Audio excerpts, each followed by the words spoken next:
يسقط حكم العسكر، نازل عشان ارجع صوتي اللي اتسرق، صوتي اللي نزلت اختاره في مجلس الشعب، مجلس الشورى.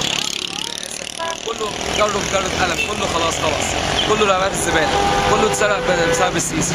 نازل عشان ادافع عن الناس اللي اتقتلت في مسبحه الحظ النوري، في مسبحه سيدي جابر هنا، في مسبحه رمسيس، في مسبحه كل المسابح اللي كل يوم والتاني نصحى على موت، نصحى على قتل بيقتلوا السيسي بينا. ايه رايك في خطاب السيسي النهارده؟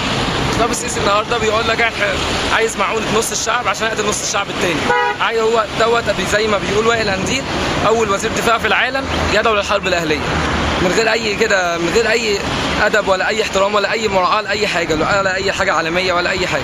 جاي النهارده عشان انا معترض على الخطاب بتاع السيسي اللي هو بيهدد فيه الاخوان وبيهدد فيه الثوار اللي طبعا العدويه، هم ثوار احرار.